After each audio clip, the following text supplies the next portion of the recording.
Mwiriwe neza banyarwanda banyarwandakazi aho muherereye muri mu mpande zose z'isi, baramutse ndabasuje amahoro y'Imana namwe. Yitwa Ishimwe Vestina, umugore wa Idirisa Ouedraogo.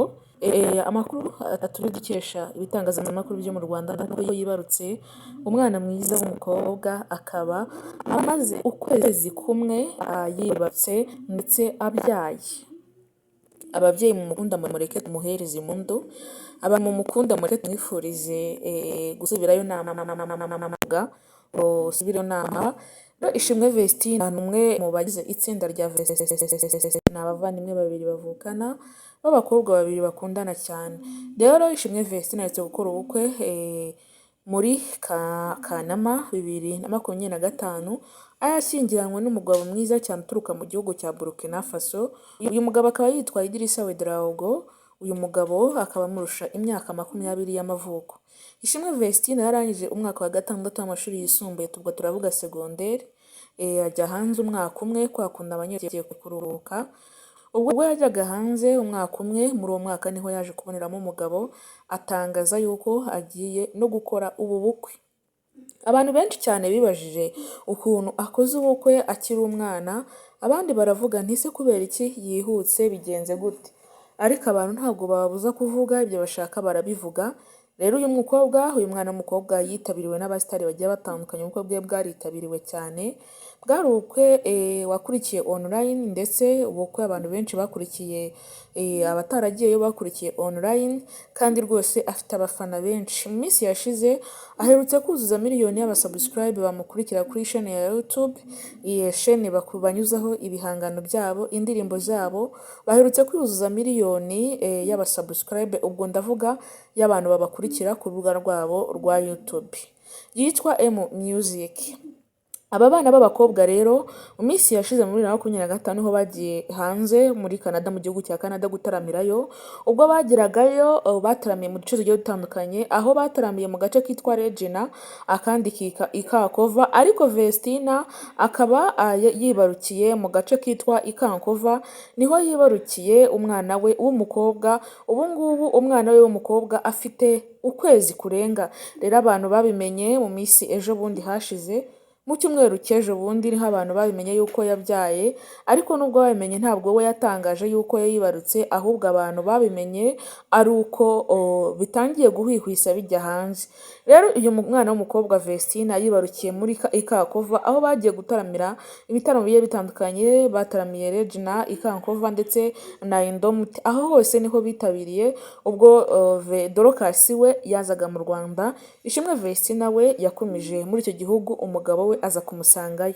Ariko benshi cyane bibazaga uru rugo ndetse n'umugabo we, dore ko yatangaje yuko nubwo ashobora kuba yarashatse ariko atahisemo inzira imubereye. Ariko bamwe bavugaga yuko ari haka bamukoreye, bibye account ye.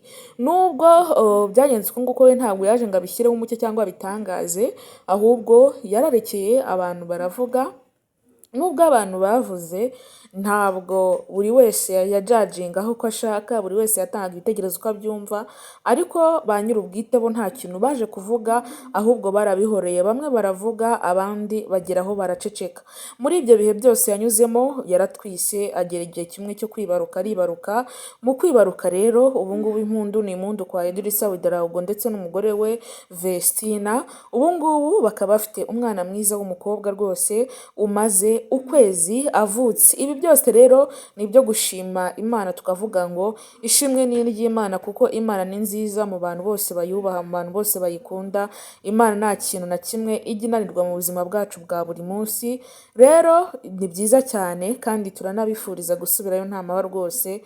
Imana ikomeze ibahe imbaraga ndetse n'umugisha wo mu rugo rwabo. Nubwo abantu rero bavuga yuko urugo rwabo rutameze neza cyangwa urugo rwabo rudashimishije, buriya abantu nyine iyo bashaka bavuga ibyo bashaka cyangwa bakajajinga uko bashaka. Ariko nashimye yuko bataje ngo bavuge yuko ngo tutabanye neza. Nashimye yuko bose bataje ngo bavuge yuko ngo batameranye neza.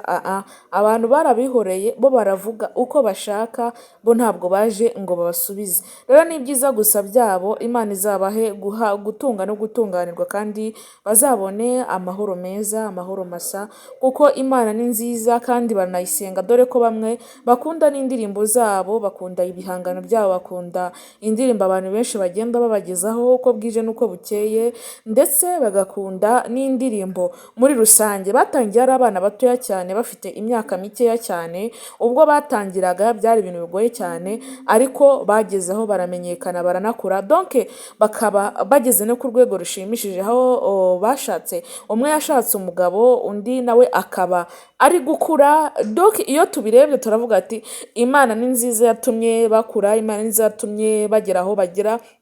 Nta kintu na kimwe mu buzima kijya kinanira Imana. Iyo wasenze Imana irakwigaragariza, iyo wasenze Imana yumva amasengesho yawe, ikumva ibikubabaje, ikumva ibintu bikubangamiye. Ibi byose rero nibyo aba bose baciyemo. Ngayo nguko rero umwana afite ukwezi n'umugabo we bakaba babanye neza. Ibyo tubifuriza ni ukugomeza amahoro mu rugo rwabo, kandi bakaba babanye neza nta kibazo bafite. Ngayo nguko rero umugisha w'Imana ubane namwe, turabakunda cyane.